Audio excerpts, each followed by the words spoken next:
San Antonio Humane Society, which is here with us today, our guest. And again, like I said, they're bringing a little guest here that they'll probably talk about in just a little bit. But thank you so much for being here. Say hello to the people that are listening. Yes, hello. Thank you for having us. Thank you. Thank you so much. Thank you for being here. And if you can introduce yourself and let them know who you are, and again, I know that you're representing the San Antonio Humane Society, but let us know who you are. Yes, my name is Lucia Almanza, and I'm the PR Associate at the San Antonio Humane Society. Very excited to be here. Great. Well, thank you. We're excited to have you here, too, as well. And my name is Chelsea Contreras. I'm also on the PR team at the San Antonio Humane Society. Okay. Well, ladies, thank you so much for joining us. And who is the guest that you brought with you today? So this beautiful girl is Chickies. Chickies? She's a little baby girl. She's a Chihuahua mix. Mm-hmm. And she's looking for her forever home. So we brought her so we can talk a little bit about her. And she's just the sweetest girl, wants to join a loving family just in time for the holidays. Yes, and she looks very quiet, very just kind of like, I'm here, I'm chilling. You have her very well covered up and everything. So she looks like she's enjoying herself. She's very chilling kind of mood, right? Yes. Yeah, she's very cozy this morning. Thank you so much again for being here. I know the San Antonio Humane Society does a lot. They do pet adoption, spays, and neuters, also looking for volunteers and always looking for a way to donate, right, because of what y'all are doing. And I know you are located at 4804 Fredericksburg Road, Yes. just outside the Loop, right? And I'm very familiar because I live kind of like 10 blocks from there. Oh, really? Yeah. And I go by there all the time because I like to go to the QT, which is right next to Yes. Oh, yeah. We like going there all It's the a time. popular spot. Yeah, I love what they have. I mean, they have so much, and sometimes we'll go have lunch there, and I'm like, yeah, let's just go there. It's really quick. Mm-hmm. But I'm familiar where you're at, and some people may already know kind of what we're talking about right there by 410 and Fredericksburg Road. So Yes. how long have you been there? You haven't been there that long, have you? Well, actually, we just celebrated our 70th anniversary. But we moved to that location Yeah, the in location. 2002, I think. Okay. I remember that they were building that at the time because we moved down there probably about 25 years ago. Oh, really? Oh, yeah. so you got Awesome. to see it. Yeah, that's what I'm saying. It doesn't feel that long Yeah. because, it just doesn't. But that's where you're located. You have another facility as well? We Or have just that our one? Brooks Spay Neuter Clinic, which is a little bit further away, out by Brooks Air Force Base. Oh, okay. I thought you had another location. Yeah, it's like in the south side of San Antonio. It's just our spay and neuter clinic. Okay. But our shelter, like where you can adopt and do everything, it's at our main campus. Your on main Fredericksburg. facility. Yeah. Okay. Well, that's great. So give us a little details about, maybe share with some of the listeners what exactly is it that you want them to know about the San Antonio Humane Society? Because I know you guys are doing some great things, and I know that's much needed, especially here in San Antonio, right? With all the different dogs and cats that we have sometimes running around, unfortunately. But y'all try to do the best that you can do to be able to, facilitate that. Yeah. Definitely. So like I mentioned, we just celebrated our 70th anniversary. So the San Antonio Humane Society has been open since 1952. And for us, that was a big celebration. We really wanted it. It's kicking off. We just celebrated our event to kick off that anniversary celebration. So we're just very proud of all the life-saving work that we've done, our shelter has done, our staff and volunteers.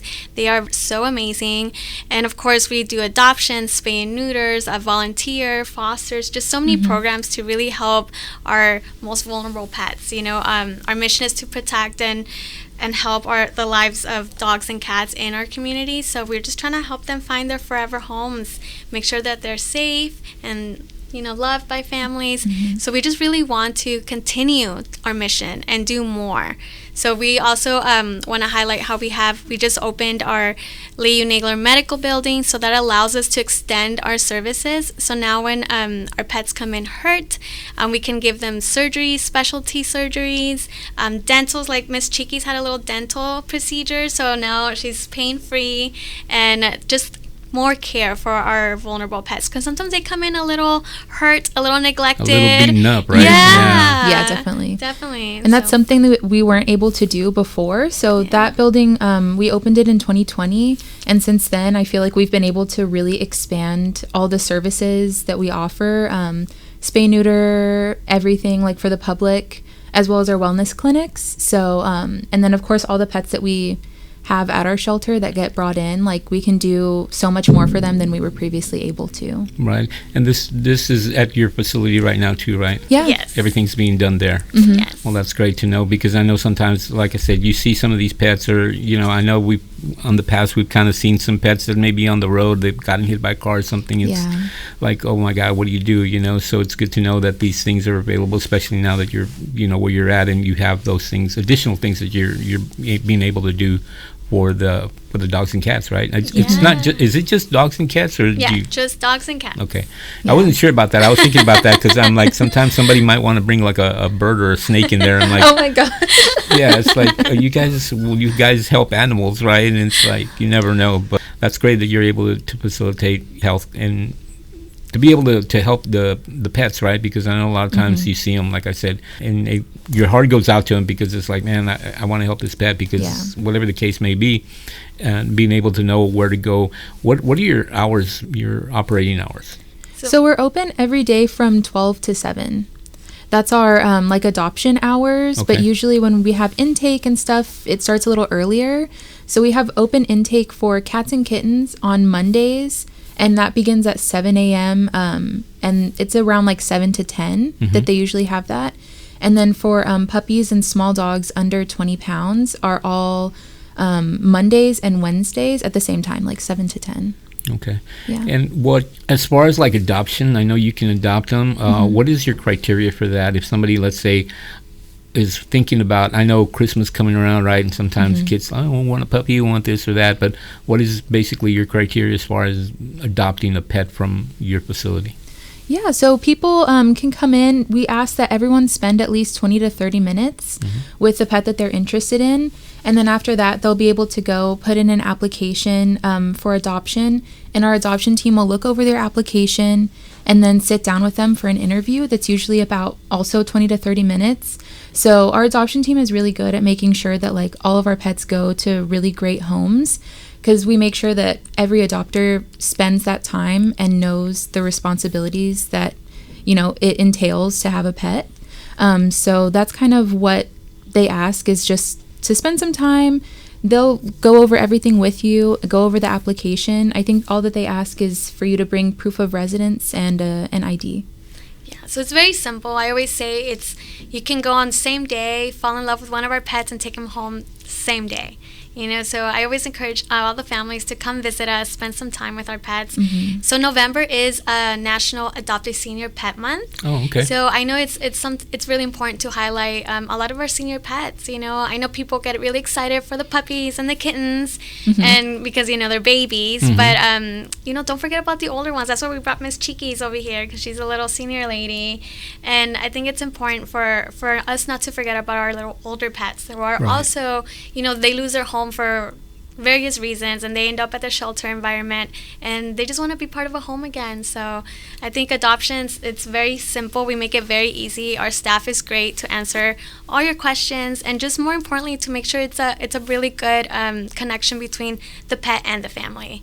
So if you have in mind, like, I have an active lifestyle, I'm looking for a dog that will be my adventure buddy, our staff will let you know, we have so it's like, I'm sure we can think of like dogs to recommend. Or if you're like, no, well, I work at home and I want a lap dog, well, Miss Chickies would be perfect for you. So we're there to recommend and make those connections. Connecting friends for life is usually like a little slogan that we like to say. Yeah, and you have to remember too, and you were talking about people coming in and spending a little time, that it's a big responsibility, right? I know a lot of times we get very emotional and we see a little puppy, oh my God, I want the puppy, right? Yeah. Yes. But I always tell people, I say, you have to really stop and think about it. It's just not the cuteness at that moment, but it's like, okay, are you prepared to feed him? Are you prepared to everything that comes with him, right? Especially if it's it's like another child, basically. Yeah, exactly.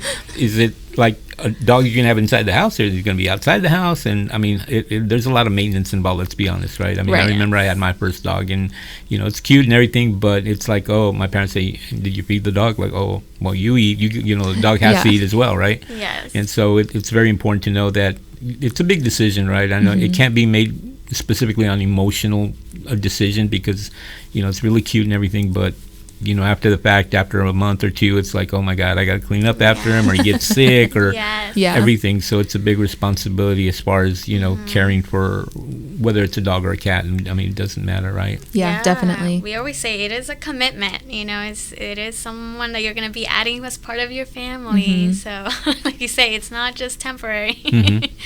But yes, we always encourage families to come visit us and adopt. Don't shop. Like, please adopt. When you adopt from our shelter, our pets are already spayed and neutered. They already have their first set of vaccinations. They have microchipped. So you get a greater value when you adopt. And more than anything, you're helping us save more lives, because when you take an animal home, that gives us an extra space to take in another animal in need.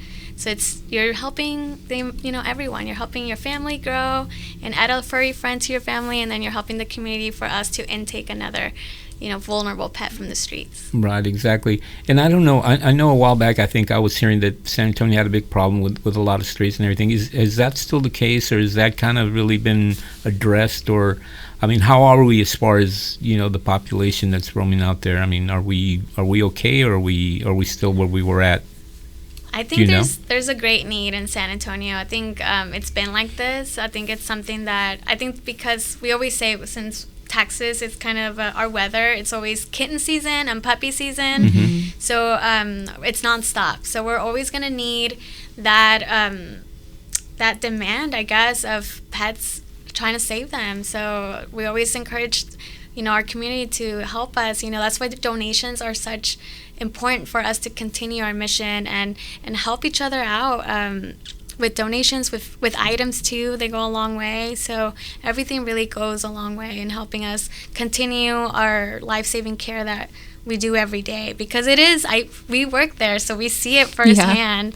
A lot of work goes into continuing our mission at the Humane Society. Well, and just caring for one dog, you can imagine, the responsibility right now. I don't know how many dogs or cats do you currently have in there right now. Do you know? I mean, we're pretty full. We always have a full shelter, like our kitty cottage, our puppy room, and we have 2 large dog kennels, so they're pretty full. So we just did a big transfer from Florida because of Hurricane Ian. So we transferred over 100 dogs and cats. Oh my God. So one of our kennels is primarily still full from our Florida pets. So are these pets like, okay, they don't know who they belong to and they're just saving them? Or is it like some people that, hey, I don't have a home, I don't have anything, can you all watch them? Or So they were from another shelter in Florida. So they were from like a city shelter over there. So they were already in a shelter that they just needed our help to kind of move pets out of there so that they can rescue all of the ones that were really, really in need from the hurricane, like ones that people might find that were, out there kind of in the weather. Sure. I'm sure we've all seen those videos of the dogs and cats. And so, we were taking away some of the animals from over there that they needed a home. They were already looking for a home. So we could provide them like that second chance to be able to find a loving family. So it was another facility like yourself. It wasn't necessarily like people that have lost their homes and just are, dogs that are running around wherever. Yeah, they were already there, like before the hurricane. Okay. And so now you have that influx there. So now you have to get rid of those as well. I mean, on top of what you already had to have them adopted. Yeah. So what we did, our staff, they were great. They work together, and I remember they were setting up the kennel spaces. So what we did is we worked to have 2 to 3 dogs per kennel. So it was pretty loud there for about a month. So our trainer and our staff, they're like, okay, these 2 get along, let's put them together. These 3 get along, let's put them together. So that allowed us to bring in more dogs and house them while they get adopted. Right, and that's what I was going to say, is you can't just put one dog here and then just then try to figure it out are they compatible or not. Right. Yeah. That's pretty challenging to figure out, okay, who's going to be able to put them together, right? Yeah. So they can coexist, and that's a big challenge. So, I commend you on what y'all are doing, because I know it takes a lot of work, and especially, like I said, taking care of one dog is a lot of work. Taking care of a whole facility of dogs and cats and making sure the operation runs right, it's a big challenge. Oh, yeah. Yeah, but all of our staff, we all get very attached to all the pets that we have there. I can imagine. So it makes it very rewarding to be able to take care of the dogs and cats. All of our kennel staff, all of our medical staff, our adoptions, everyone that works there is very dedicated to the pets. And so I feel like it kind of makes it just a really rewarding job to be doing. Yes, for sure. I totally agree. We love our pets. Yeah. Well, and I can imagine it's hard because you get attached to one or two, right? And you like kind of like, oh, I really, really like this one. And then all of a sudden someone comes in and says, oh, we're taking him. I know. And it's like, oh. It's always bittersweet. We're always like crying, happy tears and sad tears at the same time. Yeah, that would be the hard part for me because I know you can get attached to, a little dog or a cat or whatever. And then, it's like, okay, I hope that they're going to take care of him. I hope you're going to treat him nice and all that, right? And so that's one of the things that, I don't know, I would probably have the issue with that. Like, no, you can't take him because I like him. Yeah. I know, it's definitely, like you said, bittersweet, like, because you get to know them. And some of the dogs, I mean, we're a no-kill shelter, so they stay with us until they're adopted, and it can be, days, it can be weeks, it can be months. I think there's even been pets that have been there for over a year. Really? In the past. Right now we don't have it. But I'm thinking, do you still keep them that long, though? I mean, they can't, if nobody adopts them? Yeah, they stay with us until either they're adopted or if, they find another rescue that they want to go to or something like that. If we think that they might be better outside of like our shelter environment and in more of like a smaller rescue environment, that sometimes happens. But usually they do stay with us until they're adopted. Wow. So what's usually the average time of adoption? I mean, is it like a week or 2 weeks? For puppies, it's really short, like puppies and kittens. Usually within a couple days of them being available for adoption, they go home. But a lot of our adult dogs can be there for a little longer. Like, I can't remember what's the longest one we have right now. Probably Chickies and Chickies. Yeah. We have a large dog, and I think people get a little, I guess they get nervous because she's a tall dog. She looks like a little pony. Yeah.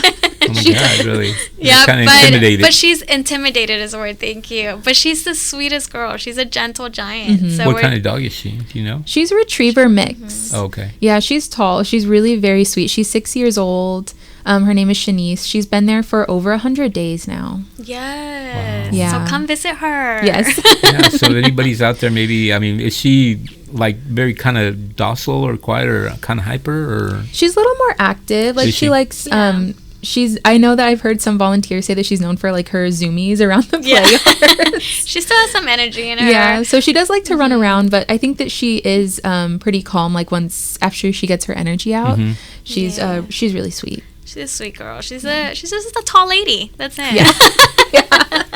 Well, if anybody's looking for a tall dog lady, right? Yes, come visit Shanice. You can go by and visit. What are you? I know you're. Of course, like you were saying, the puppies are usually the quickest ones to go. But if anybody's looking for, maybe a little older dog, because little older dogs are a little more mellow. Like I'm watching. She's falling asleep over here. She's like I kind of forgot she was here, right? I know. She's so quiet. Yeah, and so perfect. if somebody's like more in that, like I need a little quiet dog, something that I can just hold, and I don't have to be chasing around or have to worry about getting off the jumping off the walls and all that. Yeah. It seems something like that would really be really nice. Yeah, I have a special spot for seniors because I think they're perfect. They're already house trained. They already have like their energy level is more calm, more gentle. They already know what they want. They just, feed me my little meal. They just want somewhere, they can rest, be in your lap or a little cuddle buddy. They're just perfect. So I think come adopt them. I think they're great companions. They're so sweet. They just want a loving home. Right. Yeah. And some of the benefits, I know I've heard, the guy mentioned this earlier. My mom had like a dog like this, and to be honest with you, I don't remember how long she had it. She had quite a bit. But if you really listen to the reports, right, it says that when you have a pet like this, especially like the seniors, right, that it's kind of like it's a health benefit for them as well. Oh, yeah. Yes. To have a pet like that. Definitely. I think it does. It lowers your anxiety, your stress levels. You get outside a little more, take them for walks. Get more active. Oh, yeah. I think they just improve your life in so many ways. And they're shelter pets. I think they're so grateful. They know you're rescuing them and giving them a second chance. So they'll show you love. That, very sweet loyalty and love and appreciation, you'll get it from a senior or a shelter pet, any shelter pet, really. Yeah. And so, again, if anybody's listening right now and maybe you were thinking about adopting, or maybe you were looking specifically for a dog or cat and you're wondering, where can I go? From everything that I'm hearing, it's like you all do, I mean, the very best for these dogs, right? Oh, yes. And so you know that what you're getting, it's not something that you don't know. It's somebody out there in the neighborhood that says, yeah, I got a dog here, come pick him up, and you don't know what you're getting, right? Yeah. No, yeah. We our adoptions team will help you answer any question that you may have. They'll give you their history, their medical history, everything. But yes, we have so many areas of our shelter. We also do volunteer. If you don't wanna adopt, but you wanna volunteer, you can help our pets that way. So a lot of our volunteers will take out our dogs for walks. They'll give them a bath. They'll socialize with them, spend some time with them. So we also have really amazing volunteer opportunities and that you can sign up for as well. Sometimes we need foster volunteers especially, so that's for our baby, like puppies or kittens, that they need to be bottle fed. Like sometimes, a person will come in and be like, I found these newborn 3 little kittens, and our foster volunteers, that's where they come in and they open up their home and to them and feed them and give them that special around the clock care that they need. And we provide all the supplies. Oh yeah, which is very important. Yeah.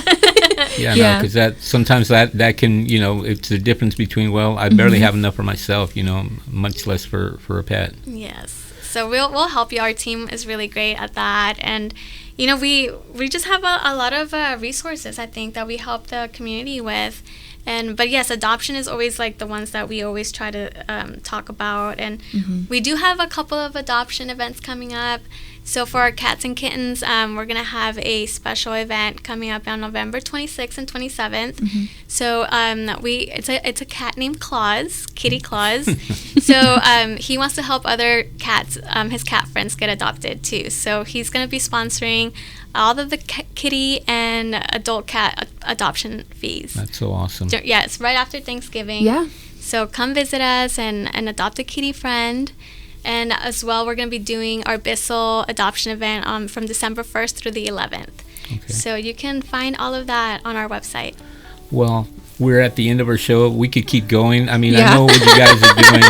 Thank you so much for taking the time to be here, and Chickie as well. I mean, it's the first time we're having a pet here, and so maybe we can have some more. But thank you so much for joining us. Again, if you're looking to adopt, please call the San Antonio Humane Society. They will get you hooked up with a really...